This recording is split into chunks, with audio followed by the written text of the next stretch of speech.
ഉച്ചവാർത്തയിലേക്ക് സ്വാഗതം. ഉച്ചവരെയുള്ള പ്രധാന വാർത്തകൾ നോക്കാം. ജോലി സമയത്ത് ഓണാഘോഷം പാടില്ല, പുകഴ്ത്തുപാട്ടാകാം. ഓഫീസിൽ കയറാതെ CPM അനുകൂല സർക്കാർ ജീവനക്കാരുടെ ഉദ്ഘാടന മാമാങ്കം. മുഖ്യമന്ത്രി കേൾക്കെ വിവാദ സ്തുതിഗീതം പാടി. അസോസിയേഷനെ പ്രശംസിച്ച് പിണറായി. പാട്ടെഴുതിയ ചിത്രസേനനെ ധനവകുപ്പിൽ സ്പെഷ്യൽ മെസ്സഞ്ചറാക്കി സർക്കാർ.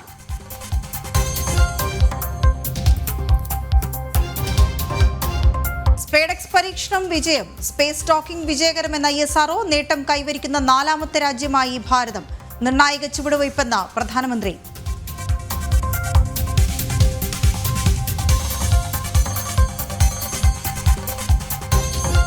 നെയ്യാറ്റിൻകര ദുരൂഹ സമാധിയിൽ നിർണായക മണിക്കൂറുകൾ. പോസ്റ്റ്മോർട്ടം പൂർത്തിയായി. മൃതദേഹം ഏറ്റെടുക്കാമെന്ന് കുടുംബം.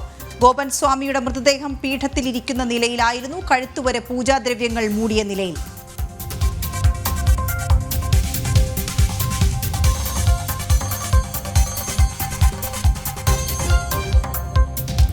കേരളത്തിലേക്ക് വീണ്ടും ബംഗ്ലാദേശി നുഴഞ്ഞുകയറ്റം. പെരുമ്പാവൂരിൽ പിടിയിലായ യുവതിയെ ചോദ്യം ചെയ്യുന്നു.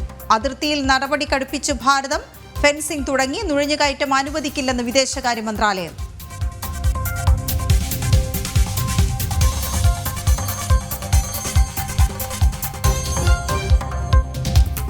മുല്ലപ്പെരിയാർ അണക്കെട്ടിൽ നിർണായക ചുവട്. സുരക്ഷാ പരിശോധനയ്ക്ക് പുതിയ മേൽനോട്ട സമിതി. കേന്ദ്രം രൂപീകരിച്ച സമിതിയിൽ കേരളവും തമിഴ്നാടും അംഗങ്ങൾ. വിഷയം ദേശീയ ഡാം സുരക്ഷാ അതോറിറ്റിക്ക് കൈമാറി.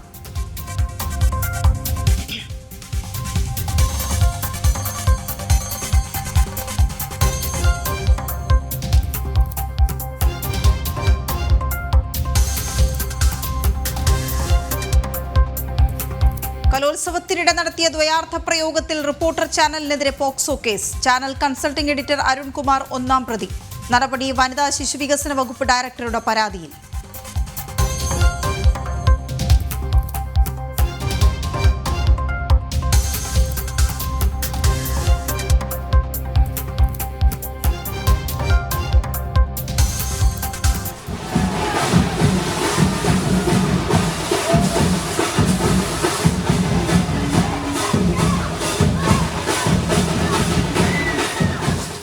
കണ്ണൂരിൽ അതിരുവിട്ട കല്യാണാഘോഷം. പടക്കം പൊട്ടിച്ച ഉഗ്രശബ്ദത്തിൽ പിഞ്ചുകുഞ്ഞിന് ഗുരുതരാരോഗ്യ പ്രശ്നം. അപസ്മാരം വന്ന് തീവ്രപരിചരണ വിഭാഗത്തിൽ.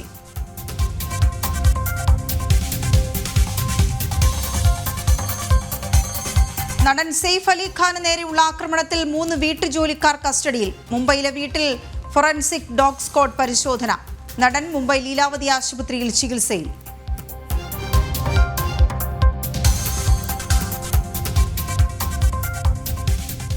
വാർത്തകൾ വിശദമായി നോക്കാം. സെൻട്രൽ സ്റ്റേഡിയത്തിൽ മുഖ്യമന്ത്രിക്കായുള്ള സ്തുതിഗീതം ആലപിച്ചു.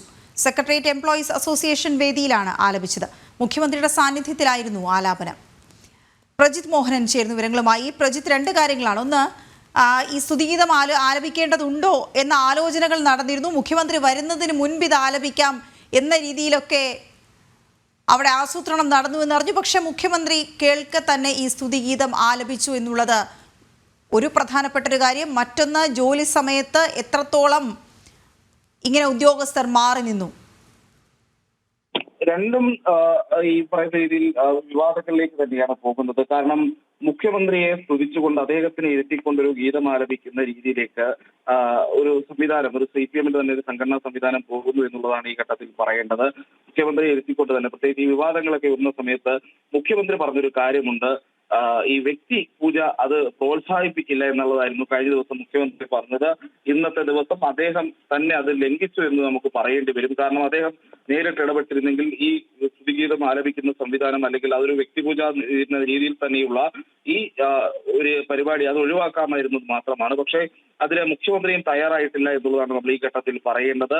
സെക്രട്ടേറിയറ്റ് എംപ്ലോയീസ് അസോസിയേഷന്റെ നേതൃത്വത്തിൽ ഈ ഒരു വിവാദമുണ്ടായ സാഹചര്യത്തിലാണ് ഈ ഗീതം മുഖ്യമന്ത്രി എത്തുന്നതിന് മുൻപ് ആലപിച്ച് അങ്ങനെ ആ പരിപാടിയുമായി മുന്നോട്ട് പോകാം എന്നുള്ളൊരു ആലോചന വന്നത്. പക്ഷേ അപ്പോഴും മുഖ്യമന്ത്രി എത്തുമ്പോൾ ആ ഗീതം ആലപിക്കുന്നതിലേക്ക് പിന്നെ എങ്ങനെ പോയി എന്നുള്ള ഒരു ചോദ്യത്തിനും മുഖ്യമന്ത്രിയും അല്ലെങ്കിൽ CPM ഒക്കെ മറുപടി നൽകേണ്ടി വരും. സെക്രട്ടേറിയറ്റ് എംപ്ലോയീസ് അസോസിയേഷൻ ഒക്കെ മറുപടി നൽകേണ്ടി വരും. നമ്മൾ മനസ്സിലാക്കുന്ന അനുസരിച്ച് ഇതൊരു വിപ്ലവകാരമാണ് എന്നൊരു നിലപാടാണ് ഇപ്പോൾ സെക്രട്ടേറിയറ്റ് എംപ്ലോയീസ് അസോസിയേഷൻ സ്വീകരിക്കുന്നത് എന്നുള്ളതാണ്.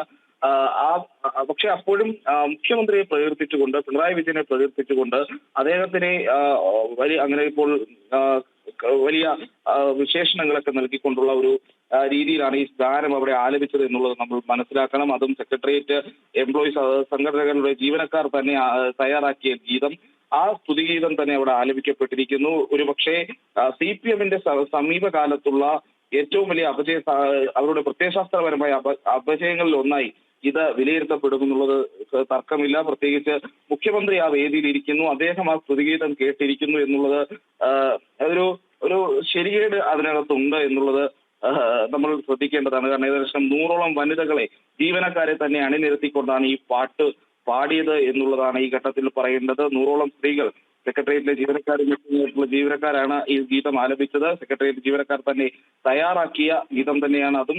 അപ്പോഴും മറ്റൊരു കാര്യം കൂടി ഏറ്റവും ശ്രദ്ധേയമായതുള്ളത്, ജോലി മുടക്കി ജീവനക്കാർ പങ്കെടുത്തു എന്നുള്ളതും ഈ ഘട്ടത്തിൽ പ്രത്യേകമായി ശ്രദ്ധിക്കേണ്ടതുണ്ട്. ഈ പിണറായി വിജയനെ തന്നെ വേദിയിലിരുത്തി ആ ഗീതം ആലപിക്കുമ്പോൾ ജീവനക്കാർ തന്നെ പണിമുടക്കി, അല്ലെങ്കിൽ ജോലിക്ക് എത്തേണ്ട ജീവനക്കാർ അവർ ഈ ദിവസം സെക്രട്ടേറിയറ്റിന്റെ പ്രവർത്തനങ്ങളെ തന്നെ ബാധിക്കുന്ന രീതിയിൽ വേദിയിലെത്തിയതും ഈ പരിപാടിയിൽ പങ്കെടുത്തതും ചർച്ചയാകേണ്ടതുണ്ട്. സാധാരണഗതിയിൽ ഇത്തരത്തിൽ മറ്റ് പരിപാടികൾക്ക് വേണ്ടിയോ സമരങ്ങൾക്ക് വേണ്ടിയോ ഒക്കെ ജീവനക്കാർ പണിമുടക്കിയാൽ അവർക്കെതിരെ നടപടി സ്വീകരിക്കണമെന്നുള്ള കോടതി ഉത്തരവുകൾ പോലും നിലവിലുള്ള സാഹചര്യമുണ്ട്. എന്തുകൊണ്ട് ജീവനക്കാർ പണിമുടക്കുന്ന സമയത്ത് ഇത്തരത്തിൽ സർക്കാർ അതിൽ നടപടികൾ എടുക്കാത്തതെന്നുള്ള ചോദ്യങ്ങൾ പണ്ട് തന്നെ നേരത്തെ ഉയർത്തിയിട്ടുണ്ട്. ഈ പാട്ട് പാടുന്ന സമയത്ത് തന്നെ മുഖ്യമന്ത്രി വേദിയിലേക്ക് വരുന്നു, മുഖ്യമന്ത്രി വേദിയിൽ പങ്കെടുക്കുന്നു. ഏതായാലും അത് വലിയ രീതിയിലുള്ള ചർച്ചകൾക്ക് എന്തായാലും വഴിവെക്കും. ചെമ്പടയ്ക്ക് കാവലാൾ, ചെങ്കരാൽ കണക്കൊരാൾ എന്നൊക്കെയാണ് ഈ ഗീതത്തിൽ പറയുന്നത്. അപ്പോൾ CPM പറയുന്ന വ്യക്തിപൂജ വേണ്ട എന്നുള്ളൊരു സമീപനം പൂർണ്ണമായി ലംഘിക്കപ്പെട്ടിരിക്കുന്നു. അത് സംസ്ഥാനത്ത് മുഖ്യമന്ത്രിയുടെ നേതൃത്വത്തിൽ തന്നെ അത് ലംഘിക്കപ്പെട്ടിരിക്കുന്നു എന്നുള്ളതാണ് ഈ ഘട്ടത്തിൽ ഏറ്റവും സവിശേഷമായ കാര്യം. ശ്രദ്ധിക്കേണ്ട ഒട്ടേറെ കാര്യങ്ങൾ അതിനകത്തുണ്ട്. പ്രജിത്ത്, മറ്റൊരു കാര്യം കൂടിയുണ്ട്. നെയ്യാറ്റിൻകര ഗോപൻ സ്വാമിയുടെ പോസ്റ്റ്മോർട്ടം നടപടികൾ പൂർത്തിയായി എന്നറിയുന്നു. മൃതദേഹം പുറത്തേക്ക് എത്തിക്കുന്നു എന്നാണ് അറിയുന്നത്. പോലീസ് സർജന്മാരായ മനോജൻ, ശൈലജ എന്നിവരുടെ നേതൃത്വത്തിലുള്ള 8-അംഗ സംഘമാണ് പോസ്റ്റ്മോർട്ടം നടത്തിയത്. ഇതിന്റെ വിവരങ്ങൾ കൂടിയാണ് പ്രജിത്ത് പങ്കുവയ്ക്കാനുള്ളത്. ഈ പോസ്റ്റ്മോർട്ടം പൂർത്തിയായതിനു ശേഷം മൃതദേഹം ബന്ധുക്കൾ ഏറ്റെടുക്കുമോ? പിന്നീടുള്ള നടപടികൾ എങ്ങനെയാണ്?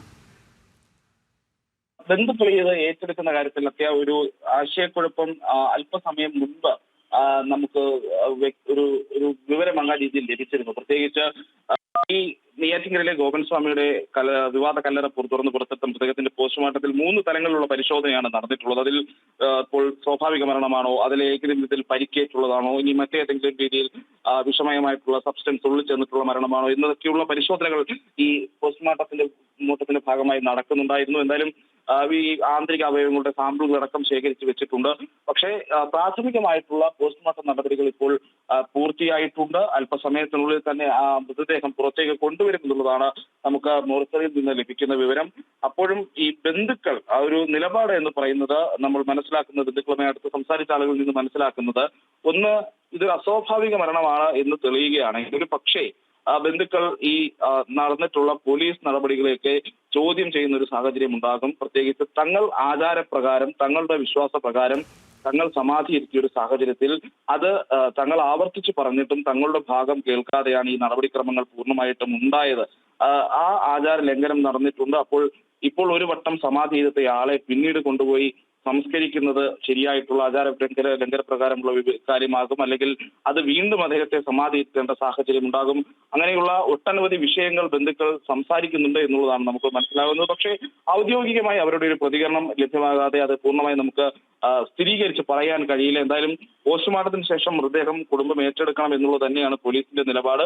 അത് മൃതദേഹം കുടുംബം ഏറ്റെടുത്താൽ അവർക്ക് കൊണ്ടുപോയ സംസ്കാര നടപടികളുമായി മുന്നോട്ട് പോകാം. പക്ഷേ ഏറ്റെടുക്കുന്നില്ല എന്നാണെങ്കിൽ അത് മോർച്ചറിയിൽ സൂക്ഷിക്കുന്ന രീതിയിലേക്ക് കാര്യങ്ങൾ പോകുമെന്നും പോലീസ് പറയുന്നുണ്ട്. ശരി പ്രജിത്ത്. ഈ ഗോപൻ സ്വാമിയുടെ മൃതദേഹം നടപടിക്ക് ശേഷം കുടുംബത്തിന് വിട്ടു നൽകുമെന്ന് സബ് കളക്ടർ വ്യക്തമാക്കി.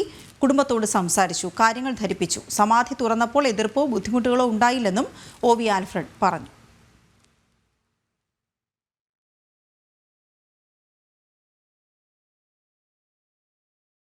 ബോഡി നമ്മൾ മെഡിക്കൽ കോളേജിലേക്ക് കൊണ്ടുപോയിട്ടുണ്ട്. അപ്പം കൂടുതൽ വിദഗ്ധ പരിശോധനയ്ക്ക് ശേഷം ബാക്കി കാര്യങ്ങൾ പോലീസ് അറിയിക്കുന്നതായിരിക്കും. അപ്പം അതിൻ്റെ അന്വേഷണവും ബാക്കി കാര്യങ്ങളും പോലീസും അതുമായിട്ട് മുന്നോട്ട് പോയിട്ട് ബാക്കി കാര്യങ്ങൾ അറിയിക്കുന്നതായിരിക്കും. അപ്പം നമ്മൾ അതിൻ്റെ ഒരു പ്രോസസ്സ് പൂർത്തിയാക്കിയതിന് ശേഷം നമ്മൾ ബോഡി കുടുംബക്കാർക്ക് വിട്ടുകൊടുക്കുന്നതായിരിക്കും. വീട്ടുകാരോട് നമ്മൾ സംസാരിച്ചിരുന്നു. നമ്മൾ അതിന് മുന്നേ സംസാരിച്ചിരുന്നു, അതിന് ശേഷം സംസാരിച്ചിരുന്നു. ഞാനും DYSP ഉണ്ടായിരുന്നു. നമ്മൾ അവരെ കാര്യങ്ങളൊക്കെ പറഞ്ഞ് മനസ്സിലാക്കിയിട്ടുണ്ട്. അപ്പോൾ ഇതിന് ശേഷം അവരവിടെ വരുവാണെങ്കിൽ നമ്മൾ ബോഡി വിട്ടുകൊടുക്കുന്നുള്ള എങ്ങനെ എല്ലാ കാര്യങ്ങളും പറഞ്ഞ് മനസ്സിലാക്കിയിട്ടുണ്ട്. വയനാട് പുനരധിവാസത്തിന് സ്വന്തം നിലയ്ക്ക് വീട് നിർമ്മിക്കുന്നവർക്കുള്ള തുക വർദ്ധിപ്പിക്കുന്നത് പരിഗണിക്കണമെന്ന് അമിക്കസ് ക്യൂറി ഹൈക്കോടതിയിൽ. 15 ലക്ഷം അപര്യാപ്തമെന്ന പരാതി പരിഗണിക്കണം. 40 മുതൽ 50 ലക്ഷം വരെ വർധന വേണമെന്ന ആവശ്യവും പരിഗണിക്കണമെന്നും അമിക്കസ് ക്യൂറി ഹൈക്കോടതിയിൽ റിപ്പോർട്ട് നൽകി. രേഷ്മ ബാബു വിവരങ്ങൾ നൽകും. രേഷ്മ, എന്താണ് റിപ്പോർട്ടിലുള്ളത്?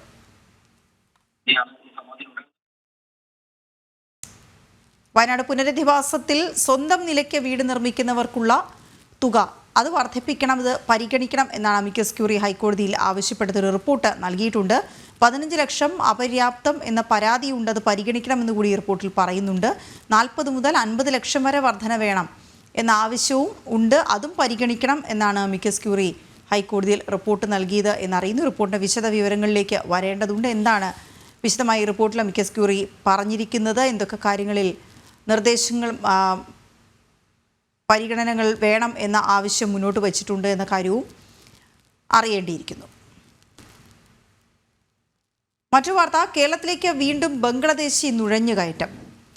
പെരുമ്പാവൂരിൽ പിടിയിലായ ബംഗ്ലാദേശി യുവതി തസ്ലീമയെ ചോദ്യം ചെയ്യുന്നു. ATSഉം IBയുമാണ് ചോദ്യം ചെയ്യുന്നത്. ബംഗ്ലാദേശിൽ നിന്ന് ബോട്ടിൽ കേരളത്തിലെത്തി എന്നാണ് മൊഴി. ജിജീഷ് കരുണാകരൻ ചേരും വിവരങ്ങളുമായി. ജിജീഷ്, എങ്ങനെ ഇവർ കേരളത്തിലെത്തി എന്നറിയുന്നു? വന്ന വഴി, ഒപ്പം ഇവരെവിടെ താമസിച്ചിരുന്നു, ഇവരുടെ നടപടികളെ, പ്രവർത്തികൾ എങ്ങനെയായിരുന്നു തുടങ്ങിയ കാര്യങ്ങളിലൊക്കെയും ഒരു വിശദമായ അന്വേഷണം നടന്നുവോ?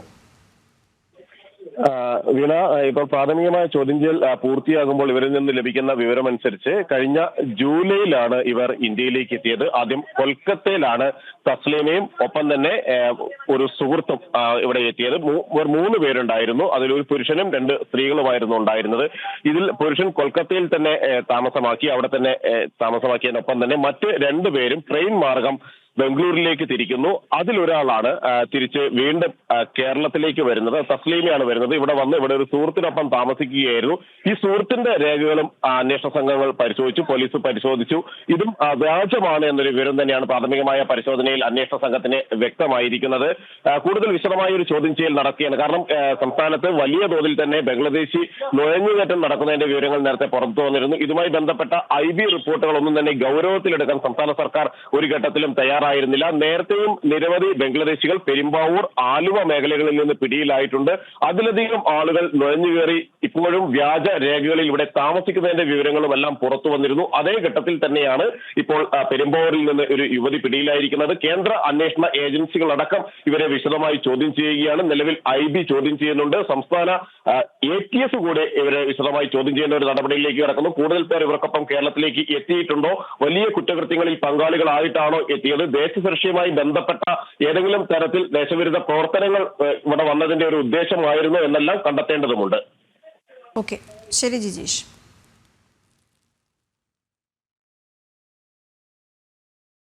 ബംഗ്ലാദേശ് അതിർത്തിയിൽ ഫെൻസിംഗ് ഉൾപ്പെടെ മുഴുവൻ നിർമ്മാണ പ്രവർത്തനങ്ങളും പൂർത്തിയാക്കുമെന്ന് ഭാരതം. അതിർത്തിയിൽ കരാർ ലംഘനം നടത്തിയിട്ടില്ലെന്നും നുഴഞ്ഞുകയറ്റം അനുവദിക്കില്ലെന്നും വിദേശകാര്യ മന്ത്രാലയം വ്യക്തമാക്കി. അതിർത്തിയിൽ ഭാരതം അനധികൃത നിർമ്മാണം നടത്തുന്നതായി ബംഗ്ലാദേശ് ആരോപിച്ചിരുന്നു. ബംഗ്ലാദേശിൽ കലാപവും അക്രമസംഭവവും ആരംഭിച്ചതു മുതൽ അതിർത്തി പ്രദേശങ്ങളിൽ BSFും മറ്റ് ഏജൻസികളും പ്രത്യേക സുരക്ഷാ ക്രമീകരണങ്ങൾ നടത്തിയിരുന്നു. കൂടാതെ ഫെൻസിംഗ്, പുതിയ BSF ഔട്ട്പോസ്റ്റ് തുടങ്ങി നിർമ്മാണ പ്രവർത്തനങ്ങളും ആരംഭിച്ചു. ഇതിനിടയിലാണ് അതിർത്തിയിൽ ഭാരതം കരാർ ലംഘിച്ചുകൊണ്ട് നിർമ്മാണ പ്രവർത്തനങ്ങൾ നടത്തുന്നു എന്ന ആരോപണം ബംഗ്ലാദേശ് ഉന്നയിച്ചത്. വിഷയത്തിൽ ഇന്ത്യൻ നയതന്ത്ര പ്രതിനിധിയെ ധാക്കയിൽ വിളിച്ചു വരുത്തുകയും ചെയ്തിരുന്നു. ഇതിന് ബംഗ്ലാദേശ് ഡെപ്യൂട്ടി ഹൈക്കമ്മീഷണറെ ഡൽഹിയിൽ വിളിച്ചുവരുത്തി മറുപടി നൽകിയതിന് പിറകെയാണ് അതിർത്തിയിൽ നടപടി ശക്തമാക്കുമെന്ന് വിദേശകാര്യ മന്ത്രാലയം വ്യക്തമാക്കിയത്. ഫെൻസിംഗ് ഉൾപ്പെടെ നിലവിൽ ആരംഭിച്ച മുഴുവൻ നിർമ്മാണ പ്രവർത്തനങ്ങളും പൂർത്തിയാക്കും. ഭാരതത്തിന്റെ ഭൂപ്രദേശത്താണ് നിർമ്മാണം നടത്തുന്നതെന്നും ഒരു തരത്തിലും കരാർ ലംഘനമില്ലെന്നും വിദേശകാര്യ മന്ത്രാലയം അറിയിച്ചു. നുഴഞ്ഞുകയറ്റം കർശനമായി തടയുമെന്നും വ്യക്തമാക്കി. ബംഗ്ലാദേശ് അതിർത്തി സംസ്ഥാനങ്ങളിലും ഡൽഹിയിലും അനധികൃത കുടിയേറ്റക്കാരെ കണ്ടെത്തുന്നതിനുള്ള പരിശോധന തുടരുകയാണ്. ജനം, ഡൽഹി. കണ്ണൂരിൽ വിവാഹാഘോഷത്തിനിടെ പടക്കം പൊട്ടിച്ചതിന് പിന്നാലെ 22 ദിവസം പ്രായമുള്ള കുഞ്ഞിന് ഗുരുതര ആരോഗ്യ പ്രശ്നങ്ങളെന്ന് പരാതി. കണ്ണൂർ തൃപ്പങ്ങോട്ടൂരിലാണ് സംഭവം. തൃപ്പങ്ങോട്ടൂരിലെ അഷ്റഫ് ഷഫാന ദമ്പതികളുടെ കുഞ്ഞിന് അസ്വസ്ഥതയുണ്ടായി എന്നാണ് പരാതി. കഴിഞ്ഞ ദിവസമായിരുന്നു സംഭവം. കണ്ണൂരിലെ സ്വകാര്യ ആശുപത്രിയിൽ ചികിത്സയിലുള്ള കുട്ടിയുടെ ആരോഗ്യനില മെച്ചപ്പെട്ടിട്ടുണ്ട്. എന്നാൽ ആരോഗ്യ പ്രശ്നങ്ങൾക്ക് കാരണം പടക്കം പൊട്ടിച്ചതാണെന്ന് സ്ഥിരീകരിക്കാനാകില്ലെന്ന് ഡോക്ടർ പറഞ്ഞു. അതേസമയം ബന്ധുക്കൾ നൽകിയ പരാതിയിൽ കൊളവല്ലൂർ പോലീസ് അന്വേഷണം ആരംഭിച്ചു.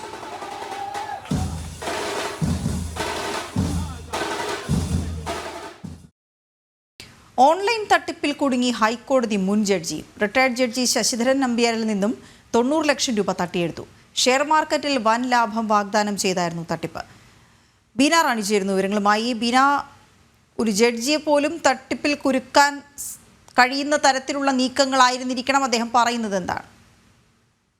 വീണ, തീർച്ചയായും കഴിഞ്ഞ മാസമായിരുന്നു തൃപ്പൂണിത്തുറ സ്വദേശിയായ റിട്ടയർഡ് ജഡ്ജി ശശിധരൻ നമ്പ്യാരിൽ നിന്ന് 90 ലക്ഷം രൂപ ഇത്തരം ഓൺലൈൻ തട്ടിപ്പുകാരെ തട്ടിയെടുത്തത്. ഷെയർ മാർക്കറ്റിൽ വലിയ ലാഭം, അതായത് ഒരു സ്വകാര്യ ഇൻഷുറൻസ് കമ്പനിയുടെ ഷെയറിൽ നിക്ഷേപിച്ച് വലിയ ലാഭം നൽകാമെന്ന വാഗ്ദാനം നൽകിയാണ് ഇദ്ദേഹത്തിൽ നിന്ന് പണം തട്ടിയെടുത്തത്. ചുരുങ്ങിയ ദിവസങ്ങൾക്കുള്ളിൽ ഏതാണ്ട് 850% വരെ ലാഭം ഇവർ വാഗ്ദാനം ചെയ്തിരുന്നു. വാട്സാപ്പ്, മൊബൈൽ കോളുകൾ എന്നിവയിലൂടെയാണ് ഇദ്ദേഹവുമായി ഇവർ ബന്ധപ്പെടുന്നത്. അങ്ങനെയാണ് ഇദ്ദേഹം ഇവർക്ക് പൈസ അയച്ചു കൊടുക്കുന്നത്. ഇത് ഏതാണ്ട് ഡിസംബർ 4 മുതൽ 30 വരെയുള്ള കാലയളവിലാണ് ഇത്തരത്തിൽ ഇവർ തട്ടിപ്പിലൂടെ വിവിധ തവണകളായി ഇദ്ദേഹത്തിൽ നിന്ന് പണം തട്ടിയെടുത്തത്. അതുതന്നെ ട്രാൻസാക്ഷൻ പ്ലാറ്റ്ഫോമുകളായ RTGS അടക്കമുള്ള സംവിധാനങ്ങളിലൂടെയാണ് ഇദ്ദേഹം ഇവർക്ക് പണം അയച്ചത്. എന്തായാലും വാഗ്ദാനം ചെയ്ത സമയം പരിധി കഴിഞ്ഞിട്ടും പൈസ തിരിച്ചു കൊടുക്കാത്ത ഒരു സാഹചര്യത്തിലാണ് ഇദ്ദേഹം പോലീസിൽ പരാതി നൽകുന്നത്.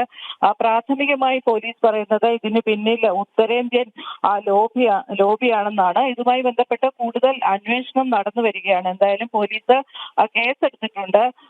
ഓൺലൈൻ തട്ടിപ്പുകൾ വ്യാപകമായ ഒരു ഇക്കാലത്ത് ഒരു ജഡ്ജിയെ തന്നെ ഇത്തരത്തിൽ തട്ടിപ്പിലൂടെ കൂടുതൽ പണം അദ്ദേഹത്തിൽ നിന്ന് തട്ടിയെടുക്കാൻ സാധിച്ചു എന്നത് വളരെ ഗൗരവകരമായാണ് പോലീസും കാണുന്നത്. അതുകൊണ്ട് തന്നെ ഇതുമായി ബന്ധപ്പെട്ട കൂടുതൽ അന്വേഷണം ഊർജിതമാക്കാനാണ് പോലീസിന്റെ തീരുമാനം. ഓക്കെ, ശരി ബീന. കണ്ണൂർ പിണറായിയിൽ കേളാലൂർ ദേവസ്വം ഭൂമിയിൽ പൊതുമരാമത്ത് വകുപ്പ് റെസ്റ്റ് ഹൌസ് നിർമ്മിക്കുന്നുവെന്ന പരാതിയിൽ കേന്ദ്ര ഇന്റലിജൻസ് വിവരങ്ങൾ തേടി. പ്രാഥമിക പരിശോധന നടത്തി ഉടൻ റിപ്പോർട്ട് കേന്ദ്ര ആഭ്യന്തര മന്ത്രാലയത്തിന് കൈമാറും. ക്ഷേത്രഭൂമിയിൽ റെസ്റ്റ് ഹൌസ് നിർമ്മിക്കുന്നതിനെതിരെ ദേവസ്വം ഊരാളനായ ദാമോദരൻ നമ്പൂതിരിയാണ് പരാതി നൽകിയത്. പിണറായിയിൽ ക്ഷേത്രഭൂമി കയ്യേറി പൊതുമരാമത്ത് വകുപ്പ് റെസ്റ്റ് ഹൌസ് നിർമ്മിക്കുകയാണെന്ന് ഏതാനും ദിവസം മുമ്പാണ് ജില്ലാ കലക്ടർക്കും പൊതുമരാമത്ത് വകുപ്പിനും ദേവസ്വം ഊരാളൻ പരാതി നൽകിയത്. പുരാവസ്തു വകുപ്പിന്റെ കോഴിക്കോട് മേഖലാ ഓഫീസിൽ നിന്ന് ലഭിച്ച രേഖയുൾപ്പെടെ ചൂണ്ടിക്കാട്ടിയാണ് പരാതി നൽകിയത്. റെസ്റ്റ് ഹൌസ് നിർമ്മാണം വിവാദമാവുകയും പരാതി ഉയരുകയും ചെയ്തതിന് തൊട്ടു പിന്നാലെയാണ് കേന്ദ്ര രഹസ്യാന്വേഷണ വിഭാഗം വിവരങ്ങൾ തേടിയത്. സ്ഥലവുമായി ബന്ധപ്പെട്ട വിവാദത്തിന്റെ നിജസ്ഥിതി പരിശോധിക്കുകയാണ് കേന്ദ്ര സംഘത്തിന്റെ ഉദ്ദേശം. നടപടികൾ പൂർത്തിയാക്കി കേന്ദ്ര ആഭ്യന്തര മന്ത്രാലയത്തിന് ഇന്റലിജൻസ് വിഭാഗം ഉടൻ റിപ്പോർട്ട് കൈമാറും. സർക്കാർ രേഖയിൽ തന്നെ സ്ഥലം കേളാലൂർ ദേവസ്വത്തിന്റെ ഊരാളന്മാരായ മംഗലശ്ശേരി ഇല്ലത്തിന്റെയും അടിമന ഇല്ലത്തിന്റെയുമാണെന്ന് പറയുന്നുണ്ടെന്ന് ദേവസ്വം ഊരാളൻ വ്യക്തമാക്കുന്നു. ഈ 19 ഏക്കർ ഉണ്ട് കേളാലൂർ ദേവസ്വമെന്നും അതിൽ പിന്നെ അടിമന ഇല്ലും മംഗലശ്ശേരി ഇല്ലും പിന്നെ ആൾക്കാരെ പേര് എഴുതിയിട്ടുണ്ട്. അവരാണ് ഊരാളന്മാർ കേളാലൂർ ദേവസ്വം എന്ന് പറഞ്ഞിട്ട് എഴുതിയിട്ടുണ്ട്. ഇതിന്റെ അടിസ്ഥാനത്തിലാണ് ഞങ്ങൾ പിന്നെ ഇത് കൊടുത്തിട്ടുള്ളത്. റെസ്റ്റ് ഹൌസ് നിർമ്മാണ പ്രവൃത്തിയിൽ നിന്ന് സർക്കാർ പിന്മാറിയില്ലെങ്കിൽ നിയമ നടപടിയുമായി മുന്നോട്ടു പോകാനാണ് ദേവസ്വത്തിന്റെ ഇപ്പോഴത്തെ തീരുമാനം. ജനം, കണ്ണൂർ. UGCയുടെ നിയന്ത്രണം സർവകലാശാലകളെ ദുർബലപ്പെടുത്തുന്നുവെന്ന മുഖ്യമന്ത്രിയുടെ പരാമർശത്തിൽ ഭിന്നത വ്യക്തമാക്കി വിദഗ്ധർ. കാവ്യവൽക്കരണം എന്ന ഇടത് സർക്കാർ പറയുമ്പോഴും UPA സർക്കാർ കൊണ്ടുവന്ന വ്യവസ്ഥകളെപ്പറ്റി ഇടത് സർക്കാരിന് മൗനം. നിയമസഭ രൂപീകരിച്ച നിയമങ്ങൾക്ക് അനുസൃതമായാണ് സംസ്ഥാന സർവകലാശാലകൾ പ്രവർത്തിക്കുന്നതെന്ന് മുഖ്യമന്ത്രി ആവർത്തിക്കുമ്പോഴും കോൺഗ്രസിനെ സർക്കാർ വിമർശിക്കുന്നില്ല. സംസ്ഥാന സർവകലാശാലകളുമായി ബന്ധപ്പെട്ട സംസ്ഥാനങ്ങളുടെ അവകാശങ്ങൾ പരിപൂർണമായും ഇല്ലാതാക്കാനുള്ള ശ്രമത്തിന്റെ ഭാഗമാണ് UGC കരട് ചട്ടങ്ങളെന്നാണ് മുഖ്യമന്ത്രി കഴിഞ്ഞ ദിവസം വാർത്താ സമ്മേളനത്തിൽ പറഞ്ഞത്.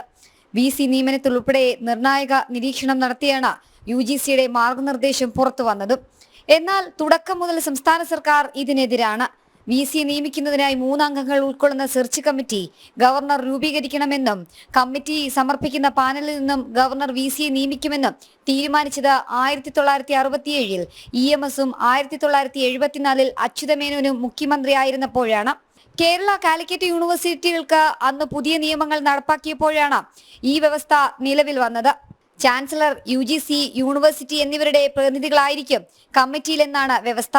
തുടർന്ന് UPA സർക്കാരിന്റെ കാലത്ത് നിലവിൽ വന്ന 2010 UGC റെഗുലേഷനിലും സമാന വ്യവസ്ഥ ഉൾക്കൊള്ളിച്ചതോടെ രാജ്യം മുഴുവനും ഈ വ്യവസ്ഥ ബാധകമായി. എന്നാൽ NDA ഗവൺമെന്റ് പുറപ്പെടുവിച്ച 2018 റെഗുലേഷനിൽ സെർച്ച് കമ്മിറ്റി ആരാണ് രൂപീകരിക്കേണ്ടതെന്നോ കമ്മിറ്റിയിൽ ആരൊക്കെ അംഗങ്ങളാകണമെന്നോ വ്യവസ്ഥ ചെയ്തിരുന്നില്ല. പകരം സെർച്ച് കമ്മിറ്റിയിൽ UGC നോമിനി ഉണ്ടാകണമെന്ന് മാത്രമേ വ്യവസ്ഥ ചെയ്തിരുന്നുള്ളൂ. ഇത് മുതലെടുത്താണ് സംസ്ഥാന സർക്കാരിന്റെ പുതിയ ന്യായീകരണങ്ങൾ. ഒപ്പം UGCക്കെതിരെ പ്രതിഷേധത്തിന് നീങ്ങുന്നത്. ജനം, തിരുവനന്തപുരം. കേന്ദ്രമന്ത്രി ജോർജ് കുര്യൻ സംസാരിക്കുന്നു കോട്ടയത്ത് തത്സമയം. അതനുസരിച്ചാണ് ഇവിടെയും ഉണ്ടാകുന്നത്. ലോകം ഒരു മാർക്കറ്റായിട്ട് മാറി. എവിടെയെങ്കിലും ഒരു രാജ്യത്ത് റബ്ബറിന് കേടുണ്ടായാൽ, അസുഖമുണ്ടായാൽ അവിടെ ഉൽപ്പാദനം കുറയും. അപ്പോൾ ലോക മാർക്കറ്റിൽ റബ്ബറിൻ്റെ വില കൂടും. ഏതെങ്കിലും രാജ്യത്ത് കൂടുതലായിട്ട് ഉൽപ്പാദനം ഉണ്ടായിക്കഴിഞ്ഞാൽ റബ്ബറിൻ്റെ സപ്ലൈ കൂടും. അപ്പോൾ റബ്ബറിൻ്റെ വില കുറയും. ചില രാജ്യങ്ങൾ അത് ലംസമായിട്ട് അവർ കളക്ട് ചെയ്യും. ചൈനയൊക്കെ അങ്ങനെയാണെന്നാണ് പറയുന്നത്.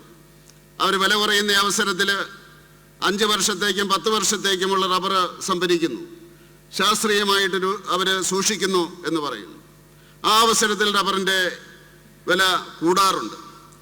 അതുകൂടാതെയാണ് ഞാൻ പറഞ്ഞത് റബ്ബറിൻ്റെ ഇറക്കുമതി ചുങ്കം വർദ്ധിപ്പിക്കുക, അതുപോലെയുള്ള കാര്യങ്ങളെല്ലാം തന്നെ നിങ്ങൾ പറഞ്ഞ ആ കാര്യങ്ങൾ എല്ലാം. പിന്നെ സഹായിക്കാൻ സാധിക്കുന്നത് എങ്ങനെയാണ്? സബ്സിഡി. അത് 25,000 രൂപയായിരുന്നത് 40,000 രൂപയാക്കി വർദ്ധിപ്പിച്ചു. അത് തൃപ്തികരമാണ് എന്ന് ഞാൻ തന്നെ പറയുന്നില്ല. അത് പടിപടിയായിട്ട് വർദ്ധിപ്പിക്കുവാനുള്ള സംവിധാനം തീർച്ചയായിട്ടും ഉണ്ടാകും. അതിനുവേണ്ടിയുള്ള സംവിധാനമുണ്ടാകും. ഞാൻ ഈ ചർച്ച ചെയ്ത അവസരത്തിൽ 2 വർഷം മുമ്പ് ചർച്ച ചെയ്ത അവസരത്തിൽ ഏറ്റവും പ്രധാനപ്പെട്ട ഒരു ഡിമാൻഡ് ഇതായിരുന്നു. 25,000 രൂപയിൽ നിന്ന് 40,000 രൂപയാക്കണം. അതിന് സഹായിച്ച നിങ്ങളാണ്. ആ കണക്ക് തന്നത് കറക്റ്റായിരുന്നു.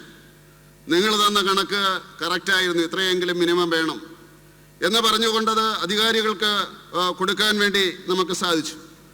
അതുപോലെ തന്നെ റെയിൻ ഗാർഡിൻ്റെ കാര്യത്തിൽ കുറച്ചൊക്കെ ചെയ്യാൻ സാധിച്ചിട്ടുണ്ട്. അത് പൂർണ്ണമാണ് എന്ന് ഞാൻ പറയുവാൻ ആഗ്രഹിക്കുന്നില്ല. കാരണം 250 രൂപ വില വന്ന അവസരത്തിൽ എല്ലാവരും പറഞ്ഞു ഇത് റബ്ബറിന് നല്ല വിലയുണ്ട്, നമുക്ക് റബ്ബർ വെട്ടാൻ സാധിക്കുന്നില്ല. പല റബ്ബർ കർഷകരും എന്നോട് പറഞ്ഞു എനിക്ക് 500 റബ്ബറുണ്ട്, ഞാൻ ഇടവിട്ട ദിവസങ്ങളിൽ 50 റബ്ബർ വീതം വെട്ടും, സ്വയം വെട്ടും. ഇന്ന് വെട്ടുന്നിടത്തായിരിക്കില്ല ഞാൻ നാളെ വെട്ടുന്നത്. അങ്ങനെ ഒരു ചാക്രികമായിട്ട് അത് ഞാൻ ചെയ്തുകൊണ്ടിരിക്കുകയാണ്. ആരോഗ്യത്തിന് പ്രശ്നമുണ്ട്, കുട്ടികളെല്ലാം വിദേശത്താണ് അല്ലെങ്കിൽ മറ്റ് സംസ്ഥാനങ്ങളിലാണ്. അപ്പോൾ അതുകൊണ്ട് ഈ ടാപ്പിങ്ങിൻ്റെ രംഗത്ത് എന്താണ് നമുക്ക് ചെയ്യാൻ സാധിക്കുക? അതിൻ്റെ സജഷൻസ് ഞാൻ ക്ഷണിക്കുകയാണ്. അതിന് സാങ്കേതികമായിട്ടുള്ള അവസ്ഥാവിശേഷമാണോ അല്ലെങ്കിൽ ഇപ്പോഴേതെങ്കിലുമുള്ള സ്കീം അതിൻ്റെ അകത്ത് അത് ഉൾപ്പെടുത്താൻ സാധിക്കുമോ എന്നുള്ളത് റബ്ബർ കർഷകരുടെ ഭാഗത്തുനിന്ന് ഇതുവരെ ഉണ്ടായതുപോലെയുള്ള സമഗ്രമായിട്ടുള്ള ആ സജഷൻസ് ഉണ്ടെങ്കിൽ അത് നമുക്ക് പരിഗണിക്കാവുന്നതാണ്. ഇതെല്ലാം പറയുന്ന അവസരത്തിൽ അതിൻ്റെ ചട്ടക്കൂട്ടിനുള്ളിൽ നിന്നുകൊണ്ട്, അതായത് എല്ലാ നിയമങ്ങളുടെയും ചട്ടക്കൂട്ടിൽ നിന്നുകൊണ്ട് റബ്ബർ കർഷകർക്ക് ഗുണകരമായിട്ടുള്ള രീതിയിൽ അത് പ്രവർത്തിക്കാൻ. കോട്ടയത്ത് റബ്ബർ ബോർഡ് സംഘടിപ്പിച്ച റബ്ബർ കർഷകരുടെ സമ്മേളനത്തിൽ സംസാരിക്കുകയായിരുന്നു കേന്ദ്രമന്ത്രി ജോർജ് കുര്യൻ. KSRTCയിൽ പെൻഷൻ മുടങ്ങിയിട്ട് 2 മാസം. പെൻഷൻ വിതരണത്തിനായി വീണ്ടും കൺസോർഷ്യം വായ്പ എടുക്കാൻ ഒരുങ്ങി KSRTC. സഹകരിക്കാൻ സഹകരണ സംഘങ്ങൾ തയ്യാറായില്ലെങ്കിൽ വീണ്ടും പെൻഷൻ മുടങ്ങും എന്നതാണ് സാഹചര്യം. ടിസിയിൽ ശമ്പളം, പെൻഷൻ മുടക്കം പതിവായി തുടരുന്നുണ്ട്. കഴിഞ്ഞ ദിവസം ശമ്പളം നൽകാൻ ധനവകുപ്പ് പണം അനുവദിച്ചെങ്കിലും പെൻഷൻ കാര്യത്തിൽ തീരുമാനമായില്ല. ഇതോടെ പെൻഷൻ തുക ലഭിക്കുന്നവർക്ക് ആശങ്ക തുടരുകയാണ്. പെൻഷൻ മുടങ്ങിയിട്ട് 2 മാസം പിന്നിടുന്നു. ഇത് പരിഹരിക്കാനായി കൺസോർഷ്യം വായ്പ എടുക്കാൻ ഒരുങ്ങുകയാണ് KSRTC. അല്ലാതെ മുന്നോട്ട് പോകാൻ കഴിയാത്ത സ്ഥിതിയാണ്. വായ്പ എടുക്കാൻ സഹായിക്കാൻ സഹകരണ സംഘങ്ങൾ തയ്യാറായില്ലെങ്കിൽ വീണ്ടും പെൻഷൻ മുടങ്ങും എന്നതാണ് സാഹചര്യം. അങ്ങനെ വന്നാൽ പെൻഷൻ ഗുണഭോക്താക്കളും യൂണിയനുകളും പ്രത്യക്ഷ സമരത്തിലേക്ക് ഇറങ്ങും. ശമ്പളം, പെൻഷൻ എന്നിവ ഉൾപ്പെടെ കൃത്യസമയത്ത് നൽകണമെന്ന് ഹൈക്കോടതി അടക്കം നേരത്തെ നിർദ്ദേശിച്ചിരുന്നു. ജനം, തിരുവനന്തപുരം. NDPS കേസുകളിൽ തെളിവുകൾ കോർത്തിണക്കുന്നതിലെ അന്വേഷണ സംഘങ്ങളുടെ വീഴ്ച പ്രതികൾക്ക് രക്ഷയാകുന്നു. ഇന്നലെ 2 ലഹരി കേസുകളിൽ പ്രതികൾ കുറ്റവിമുക്തരായിരുന്നു. NCBയും DRIയും രജിസ്റ്റർ ചെയ്ത കേസുകളിലായിരുന്നു പ്രതികളെ വെറുതെ വിട്ടത്. സൂക്ഷ്മമായ തെളിവുകൾ പോലും ശേഖരിച്ചും പ്രതിഭാഗം ഉപയോഗപ്പെടുത്താൻ സാധ്യതയുള്ള പഴുതുകൾ ഒഴിവാക്കിയും പ്രോസിക്യൂഷന് ലഹരി കുറ്റകൃത്യങ്ങളിൽ പ്രതികളുടെ പങ്ക് സംശയാതീതമായി തെളിയിക്കാൻ കഴിയും. എന്നാൽ NDPS ആക്ടുകളിൽ അവഗാഹമുള്ള ഉദ്യോഗസ്ഥർ അന്വേഷണ സംഘത്തിൽ ഉൾപ്പെടാത്തതും ഇത്തരം കേസുകളിലെ പരിചയക്കുറവുമാണ് കോടതികളിൽ നിന്ന് തിരിച്ചടി നേരിടാൻ കാരണം. വൻ ലഹരി കടത്തുകളെന്ന് NCBയും DRIയും എല്ലാം വ്യക്തമാക്കിയ കേസുകളിൽ പോലും ശക്തമായ വാദങ്ങളുടെയും പഴുതടച്ച അന്വേഷണങ്ങളുടെയും അഭാവത്തിൽ പ്രോസിക്യൂഷൻ തുടർച്ചയായി തിരിച്ചടികൾ നേരിടുകയാണ്. ലക്ഷദ്വീപ് തീരത്ത് നിന്ന് 1526 കോടി രൂപയുടെ ഹെറോയിൻ പിടികൂടിയ കേസിൽ 24 പ്രതികളെയും എറണാകുളം ജില്ലാ സെഷൻസ് കോടതി ഇന്നലെ വെറുതെ വിട്ടിരുന്നു. പുറംകടലിൽ വെച്ച് DRIയും കോസ്റ്റ് ഗാർഡും ചേർന്നായിരുന്നു ലഹരിവേട്ട നടത്തിയത്. കൊച്ചിയിൽ 2500 കിലോ മെത്താഫെറ്റമിൻ പിടികൂടിയ കേസിൽ ഇറാൻ പൗരൻ സുബൈർ കുറ്റക്കാരനല്ലെന്ന് കോടതി കണ്ടെത്തിയതും ഇന്നലെയാണ്. NCB ആയിരുന്നു അന്വേഷണം പൂർത്തിയാക്കിയത്. പ്രതി പാകിസ്ഥാൻ പൗരനാണെന്ന അന്വേഷണ സംഘത്തിന്റെ തുടക്കത്തിലെ കണ്ടെത്തലടക്കം തിരിച്ചടിയായിരുന്നു. ജനം, കൊച്ചി. സൗദി അറേബ്യയിൽ തടവിൽ കഴിയുന്ന കോഴിക്കോട് സ്വദേശി അബ്ദുൾ റഹീമിന്റെ മോചന കേസ് റിയാദ് കോടതി അടുത്ത മാസം 2-ന് പരിഗണിക്കും. വധശിക്ഷ റദ്ദാക്കി 6 മാസം കഴിഞ്ഞിട്ടും മോചന കാര്യത്തിൽ ഇതുവരെ തീരുമാനമായിട്ടില്ല. കഴിഞ്ഞ 6 തവണ മാറ്റിവെച്ച കേസാണ് കോടതി വീണ്ടും പരിഗണിക്കുന്നത്.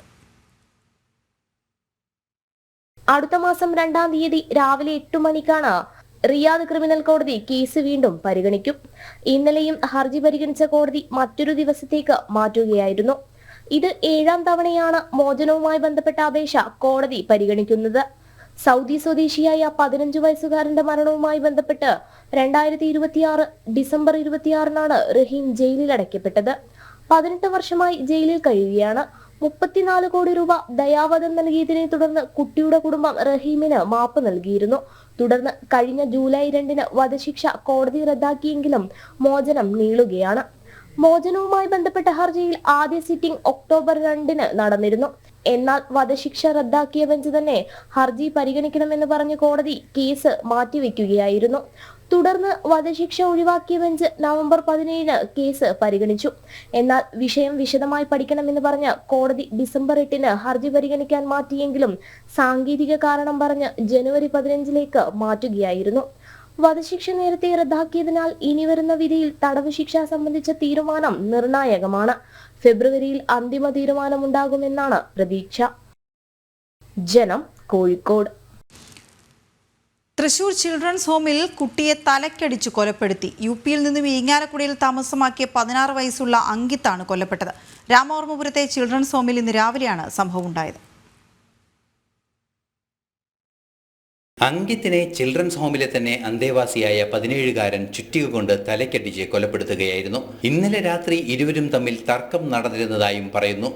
തുടർന്ന് ഇന്നു രാവിലെ വീണ്ടും തർക്കമുണ്ടാവുകയും 16-കാരനായ അങ്കിത്തിന്റെ തലയ്ക്ക് അടിക്കുകയുമായിരുന്നു. 12 വയസ്സ് കഴിഞ്ഞ കുട്ടികൾ കുറ്റകൃത്യം ചെയ്യാൻ ലീഗലി സാധിക്കും. അപ്പോൾ അതിൻ്റെ ഉത്തരവാദിത്തം ആ കുട്ടികൾക്ക് തന്നെയാണ്. ജുവനൈൽ ജസ്റ്റിസ് എന്ന് പറഞ്ഞാൽ പോലും അതിൻ്റെ ഉത്തരവാദിത്തം ആ കുട്ടികൾക്ക് തന്നെയാണ്. അഫ്കോഴ്സ് ജുവനൈൽ ജസ്റ്റിസ് ബോർഡ് പറയുന്ന ആ മാനദണ്ഡങ്ങൾ പാലിച്ച് അതിൻ്റെ ശിക്ഷാ നടപടികൾ അതനുസരിച്ച് ഉണ്ടാവും. എന്നല്ലാതെ ഈ കുട്ടികളിൽ നിന്ന് ഈ കെയർടേക്കറിൻ്റെ തലയിലേക്ക് ഉത്തരവാദിത്തം പൂർണ്ണമായിട്ട് ലീഗലി നമുക്ക് മാറ്റിവെക്കാൻ കഴിയില്ല. ലീഗലി നമുക്ക് ഈ കുട്ടീൻ്റെ ഉത്തരവാദിത്തം എന്താണെന്ന് അതിൻ്റെ തെളിവും ശേഖരണവും നമുക്ക് കൊണ്ടുവരും. ഗുരുതര പരിക്കേറ്റ അങ്കിത്തിനെ തൃശൂർ മെഡിക്കൽ കോളേജ് ആശുപത്രിയിൽ എത്തിച്ചെങ്കിലും ജീവൻ രക്ഷിക്കാനായില്ല. സംഭവത്തിൽ ചിൽഡ്രൻസ് ഹോമിലെ കെയർടേക്കർമാർക്ക് വീഴ്ച ഉണ്ടായിട്ടുണ്ടോ എന്ന കാര്യം പരിശോധിക്കുമെന്ന് ജില്ലാ കളക്ടർ അറിയിച്ചു. മരണപ്പെട്ട കുട്ടി ആക്ച്വലി UP-ന്നാണ് ഇവിടെ കേരളത്തിൽ വന്നിട്ടുള്ളത്. പക്ഷേ കുറേ വർഷങ്ങളായിട്ട് ഇവിടെ തന്നെയുള്ള ഇരിങ്ങാലക്കുട ഹോമിലായിരുന്നു ഈ കുട്ടി ഉണ്ടായിരുന്നത്. ഇപ്പോൾ 2023-ലായിരുന്നു ഈ കുട്ടീനെ ഇങ്ങോട്ട് മാറ്റിയത്. കുട്ടികൾ ഇതുവരെ ഒരു പ്രശ്നങ്ങളും ഉണ്ടായിട്ടില്ല. ആദ്യമായിട്ടാണ് ഇങ്ങനെ ഒരു പ്രശ്നം ഉണ്ടാവുന്നതും ഇങ്ങനെ ഒരു ഇൻസിഡന്റ് ഉണ്ടാവുന്നു. കെയർടേക്കർമാർ 2 പേര് ഈ സമയത്ത് ഉണ്ടായിരുന്നു. പക്ഷെ അതുമായിട്ട് ബന്ധപ്പെട്ട് ഞാൻ അന്വേഷണത്തിന് നിർദ്ദേശം കൊടുത്തിട്ടുണ്ട്. അതുമായിട്ട് ബന്ധപ്പെട്ട് അന്വേഷണം വന്നതിന് ശേഷം അവർക്കെതിരെ നടപടി വേണമെന്നുള്ളത് അതിൽ തീരുമാനിക്കും. 2023 മുതൽ തൃശൂർ ചിൽഡ്രൻസ് ഹോമിലെ അന്തേവാസിയാണ് അങ്കിത്. കൊല നടത്തിയ 15-കാരൻ 1 മാസം മുൻപാണ് ചിൽഡ്രൻസ് ഹോമിൽ എത്തിയത്. ജനം, തൃശൂർ. EP-യുടെ ആത്മകഥാ വിവാദത്തിൽ DC ബുക്സ് മുൻ പബ്ലിക്കേഷൻ മാനേജർ AV ശ്രീകുമാറിനെ അറസ്റ്റ് ചെയ്തു. കോട്ടയം ഈസ്റ്റ് പോലീസാണ് അറസ്റ്റ് രേഖപ്പെടുത്തിയത്. ശ്രീകുമാറിൽ നിന്നാണ് ആത്മകഥാഭാഗങ്ങൾ ചോർന്നതെന്ന് കണ്ടെത്തിയതിനെ തുടർന്നാണ് അറസ്റ്റിന് ശേഷം ഇയാളെ സ്റ്റേഷൻ ജാമ്യത്തിൽ വിട്ടയച്ചു.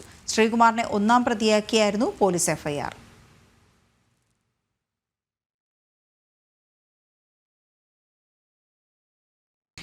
നെയ്യാറ്റിൻകര ഗോപൻ സ്വാമിയുടേത് സ്വാഭാവിക മരണമെന്ന് പ്രാഥമിക പോസ്റ്റ്മോർട്ടം പരിശോധനയിൽ കണ്ടെത്തി. ശരീരത്തിൽ മുറിവുകളോ മറ്റു പരിക്കുകളോ ഇല്ല. മൃതദേഹം ബന്ധുക്കൾക്ക് വിട്ടു നൽകും. രശ്മി കാർത്തിക ചേരുന്ന വിവരങ്ങളുമായി. രശ്മി, വലിയ ദുരൂഹതയും വിവാദങ്ങളും ഒക്കെയാണ് ഈ സമാധിയുമായി ബന്ധപ്പെട്ട് ഉയർന്നിരുന്നത്. ഇപ്പോൾ പ്രാഥമിക പോസ്റ്റ്മോർട്ടം റിപ്പോർട്ടിൽ എന്താണ് പറയുന്നത്?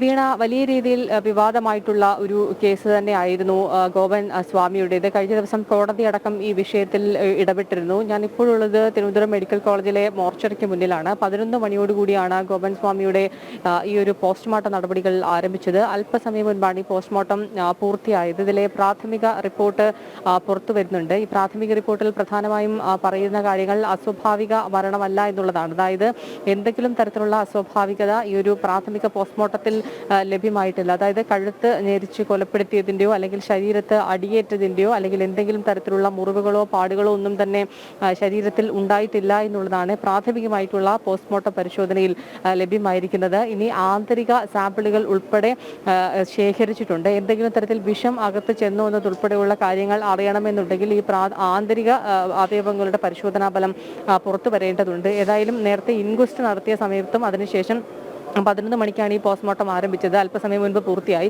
ഇപ്പോൾ ഈ ഒരു പ്രൈമറി റിപ്പോർട്ട് പുറത്തു വരുന്ന സമയത്തും അതിൽ ഇത്തരത്തിൽ യാതൊരു തരത്തിലുള്ള അസ്വാഭാവികതയുമില്ല.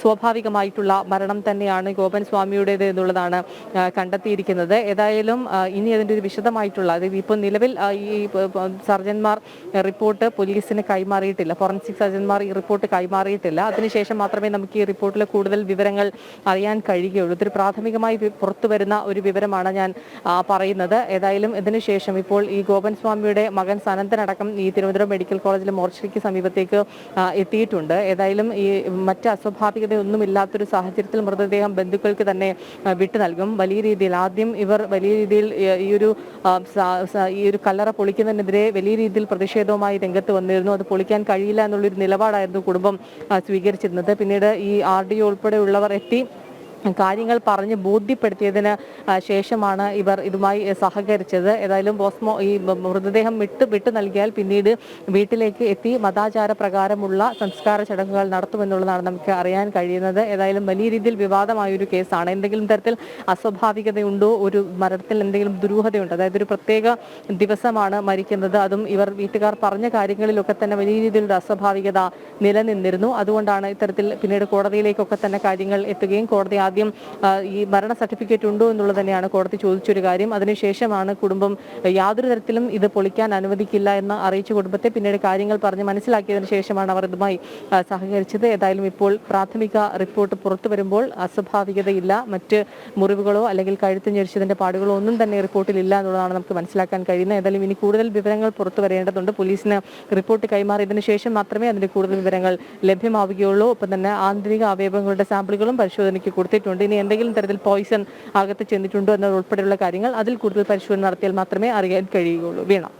രശ്മി, ഇപ്പോൾ ഈ പ്രാഥമിക പോസ്റ്റ്മോർട്ടം റിപ്പോർട്ട് പുറത്തു വരികയും ഈ ആന്തരിക അവയവങ്ങളുടെ പരിശോധനയ്ക്ക് അയക്കുകയും ഒക്കെ ചെയ്ത സാഹചര്യമുണ്ട്. അതുകൊണ്ട് തന്നെ ഇനിയിപ്പോൾ എത്രയും പെട്ടെന്ന് മൃതദേഹം വിട്ടുകൊടുക്കാനുള്ള സാധ്യതയാണോ ഉള്ളത്? കൂടുതൽ പരിശോധനകൾ ഉണ്ടാകുമോ? ഒപ്പം ഈ മരണസമയം സംബന്ധിച്ചുമൊക്കെ കൂടുതൽ വിവരങ്ങൾ, ഏകദേശ സമയമൊക്കെ അറിയാൻ കഴിയുമല്ലോ പോസ്റ്റ്മോർട്ടത്തിൽ. അപ്പോൾ അതൊക്കെയും ഈ വിശദമായ പോസ്റ്റ്മോർട്ടം റിപ്പോർട്ട് പുറത്തു വരുമ്പോൾ അതിലുണ്ടാകുമെന്ന് കരുതാം.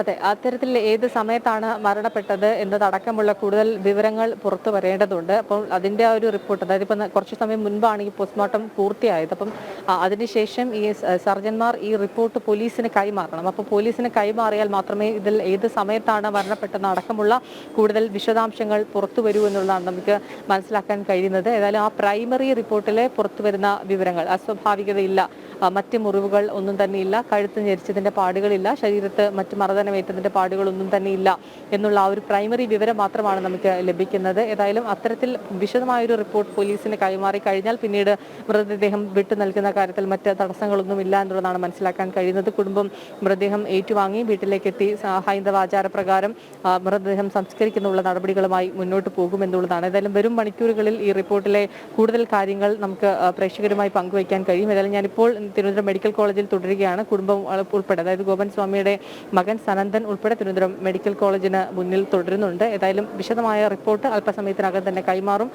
അപ്പോൾ അതിൽ കൂടുതൽ വിവരങ്ങൾ പുറത്തുവരും. വേണം. ഓക്കെ, ശരി രശ്മി.